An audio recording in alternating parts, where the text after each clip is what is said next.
চলে এলাম পরের পার্ট নিয়ে। দেখো গাছে লাইটিং দিয়েছে, এটা হচ্ছে পেট্রোল পাম্পের সামনের ঠাকুর সরবগঞ্জে। তো এই মণ্ডপটাও প্রতি বছর ভালোই করে, এবছরও ভালো করেছে।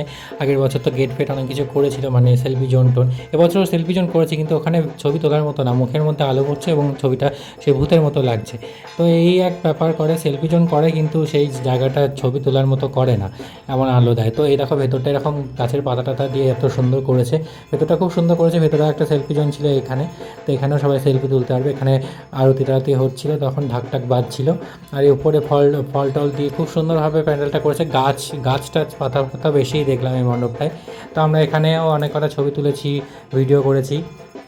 তারপর বেরিয়ে আসছিলাম, তো এখানে দেখো পাতা ফাতা দিয়ে আছে মণ্ডপটাই, খুব সুন্দর লেগেছে। কারণ এবছর এই লাইটগুলো নতুন দেখছি, বেশ সব মণ্ডপেই প্রায় দিয়েছে, খুব সুন্দর লাগছে। তারপরে এই এক মণ্ডপ, যে মণ্ডপে কোনো ছবি তোলা যায় না, পুরো লাইটে এফেক্ট পড়ছে সাদার উপর আর কি, বিভিন্ন কালারিং হচ্ছে।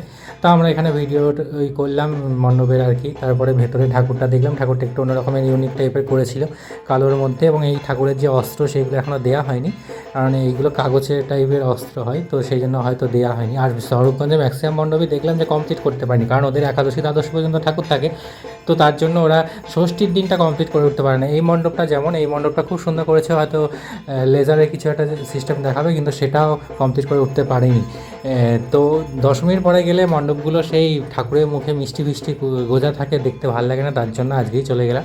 আর এটা হচ্ছে একটা ফরেস্ট টাইপের, জঙ্গলের মধ্যে মা আর কি, তো সেরকম টাইপের করার চেষ্টা করছে, খুব সুন্দর করেছে। এখন সাপে আবার পাখি খেতে আসছে, পাখির অনেক কটা কোটর করেছে, এবং প্রতিটা কোটরেই পাখি ছিল, প্রচুর পাখি। দেখো এখানে হাড়ির মধ্যে পাখি, তারপর ওই যে বাবুই পাখির বাসা, এরকম খুব সুন্দর। মানে মণ্ডপটা আমার অসাধারণ লেগেছে, সবকটা মণ্ডপের মধ্যে এই মণ্ডপটা আমার সেরা লেগেছে। দেখো সাপে খেতে আসছে বারবার, অনেক কটা করেছে। এরকম ময়ূর আছে, এখানে রাধাকৃষ্ণ, জঙ্গলের মধ্যে যে বৃন্দাবনের রাধাকৃষ্ণ, সেরকম একটা সিস্টেম করেছে, খুব ভালো লাগলো। এবং ঢুকেই ফার্স্টেই অনন্ত সজ্জায় নারায়ণ, জলের মধ্যে নারায়ণ আছে, এখানে ব্যাঙের ছাতা হয়েছে, মাছ আছে, সব কিছুই আছে এখানে।